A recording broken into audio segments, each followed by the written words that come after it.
Hi. If you're even vaguely familiar with The Legend of Zelda, you've probably heard about Hyrule Field, the most central area of Central Hyrule. It's been a part of the geography in past titles, namely Ocarina of Time and Twilight Princess, but between Breath of the Wild and Tears of the Kingdom, there's a lot more to explore, compare, and contrast. So today I want to check out the most exciting features found around the hub of Hyrule. Alright, let's go.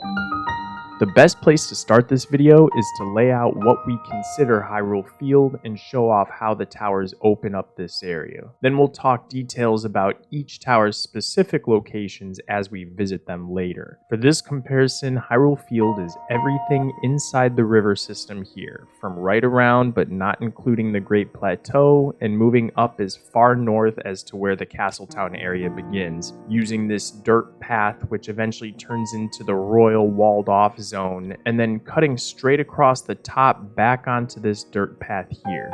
In Breath of the Wild, the Central Tower opens all of this area almost perfectly, except for the southernmost edge hidden behind the Great Plateau, which is opened by the Dueling Peaks Tower. In Tears of the Kingdom, the Lookout Landing and Hyrule Field Towers open the northern and southern halves respectively. As you first leave the Sky Islands, the game leads you to jump from this ledge, and then immediately we can see some conveniently flooded spots directly below, making a safe, easy landing possible without the paraglider. Specifically right here is a small, unnamed pond next to what is now called the Bottomless Pond. The Bottomless Swamp existed here in Breath of the Wild as a muck-filled area with a gigantic skull the enemies used as a base. The skull no longer is stuck in the muck because this spot is now filled with clean fresh water. There's no explanation as far as I've found to explain where the skull went, along with the ribcage looking bones nearby, and how this water got purified in the first place. But there is a well to explore over here in Tears of the Kingdom now, so there's that.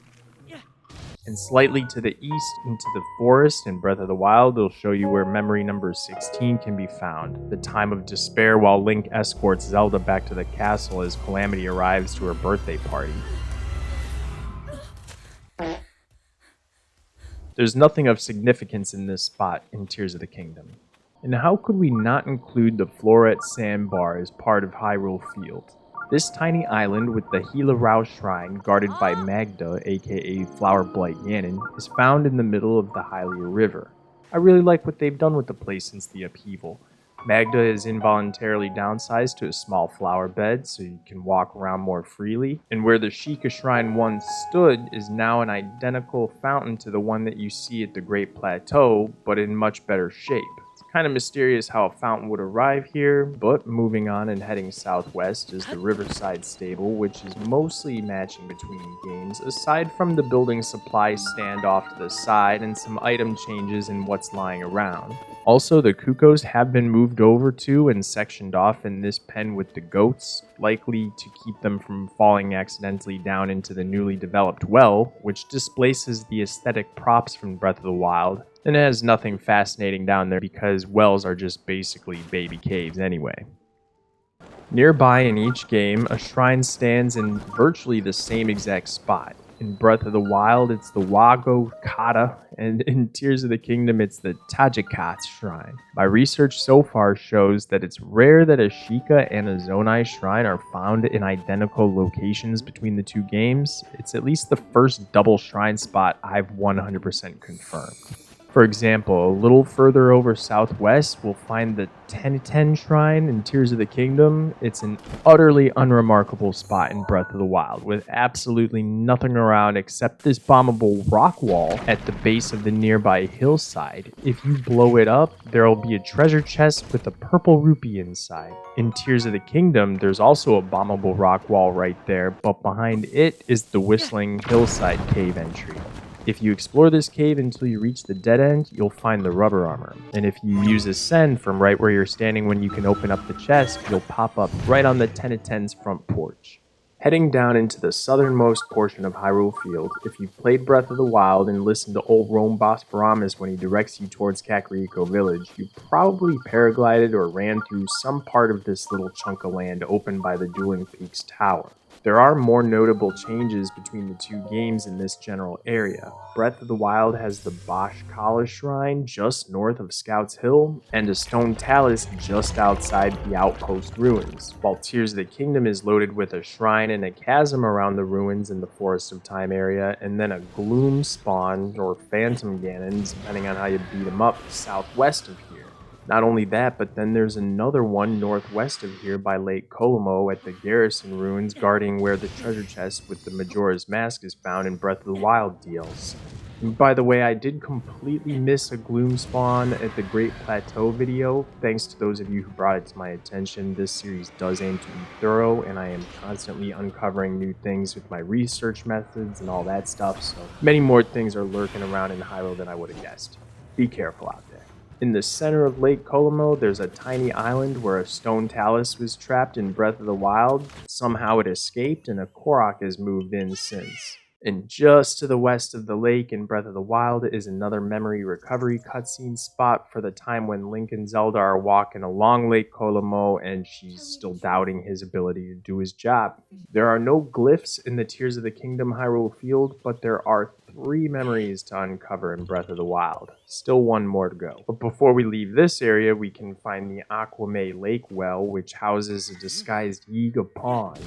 Then, slightly northeast of that, is the Hyrule Field Tower in Tears of the Kingdom, which opens the lower half of the field and is heavily guarded by enemies. And in this spot in Breath of the Wild, this rock protrusion has no enemies or any fortification whatsoever, but the enemy base seems to have moved closer and onto the other side and built a ramp up to the tower, suggesting they took over this spot after the new tower was built. As we continue west, we find ourselves hanging around the Colosseum Ruins, but before heading inside, you'll notice a few things outside. Both games have the Outskirts Stable looking good and in business. The most significant and noticeable change is the accessible well, which has a little tunnel through that has some luminous stone in the back. The shrines around the Outskirts Stable are in slightly different spots, and where you'll find a shrine in each game, you'll find an empty place in its counterpart. But then Tears of the Kingdom has a great fairy fountain just up the hill, another well with a notebook on a table and some fire fruit, A Goron strongman game that I suck at. and if you check the shoreline in Breath of the Wild, you'll find a small Boko camp. In Tears of the Kingdom, you'll find they've teamed up to create a battle talus. Finally, there's a glitchy water lava spot just outside the Colosseum in Breath of the Wild. In Tears of the Kingdom, it's been fixed, but if you listen closely, you can notice that the ground has slightly different sounds while stepping around in the little area. Inside the Colosseum, no more enemies are posted along the different floors with elemental weapons, and instead of a silver Lionel down in the center of the ring, there's now a Thunder Gleeok down there all by himself. I think it'd be cool if there were a couple silver Lionels up in the stands, like the whole Gladiator Games thing just got taken up to the next level, but I guess the Gleeok doesn't need any backup. Heading north-northeast over Lake Aquame in Breath of the Wild will quickly get you to the Kayam Yatak Shrine, but in Tears of the Kingdom it's a little monster stronghold and they've built a ramshackle structure exactly where the shrine used to be.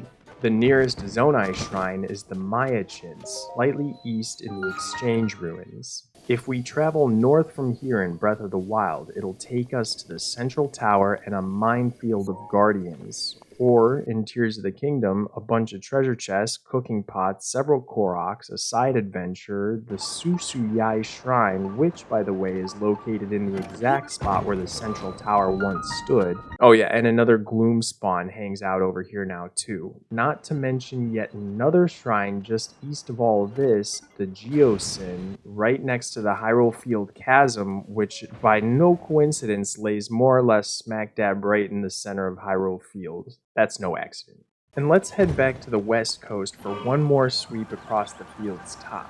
Here we'll find the ancient tree stump, which is hollowed out and leading down to a cave which weaves around much like the Whistling Hill cave does. But this time you'll find the fierce deity's boots, and ascending straight up from this spot puts you up on a steep hillside. This stump wasn't that cool in Breath of the Wild, just a couple monsters hanging out with a claw. Then, just north of the tree stump is the Sage Temple Ruins, where a cave has formed due to the upheaval. You'll find a Knight's Claymore, a mysterious rock note, and of course a bubble frog, but we'll see what that note is all about when I cover the Typhlo Ruins. Heading east from the Sage Ruins will get you into the Giant's Forest, where in Breath of the Wild you can find a black Hinox, but in Tears of the Kingdom it looks like the Hinox died because now there's just a Stalnox here. Now that's as far north as we're going in this video, using this path and wall as the northern border like I described at the start, and of course as we continue east, this is where we come into the hugely significant location on the map, the Sacred Ground Ruins. This spot has been completely restored and converted into a base called Lookout Landing. It's the first place that you're directed to check out on the surface after leaving the Great Sky Islands, and in Breath of the Wild, this area is crawling with guardians. It's also our third memory recovery location. In the game, it's chronologically the first memory scene from when Link is knighted by Princess Zelda on this exact spot over 100 years ago. Now a secret entryway lies under here leading to the Royal Hidden Passage, which we'll talk more about in the castle comparison video. Still, there's a goddess statue down here and a Forbidden Horn statue buried behind a bit of rubble. The base itself has a mini stable. There's a well in the corner that leads down a path to a royal claymore. A small market, which is the only place I like to shop. Obviously, it's where Lookout Landing Tower is, which opens up the upper half of the field. There's the Crystal Refinery, main quest, side quests, and side adventures to begin here too. This place has got everything. No, what is the difference between a side quest and a side adventure? I just figured they were synonyms. Moving on. A large portion of the Mabe Prarie has been flooded since the events of Breath of the Wild, and the Mabe Village Ruins has a cave running through and through the hillside with some fun stuff laid out on a shelf. Not to mention another well with glowing cavefish, lizards, bright caps, and a few bits of ore behind a bombable wall. And then of course there's everyone's favorite, the infamous Ranch Ruins. This interesting little place looks very much the same, aside from no longer being guarded by a couple of horseback bocos and a guardian stalker. There's still a couple of bocos on foot patrol though, and of course there's never been an official confirmation this is the Lon Lon Ranch.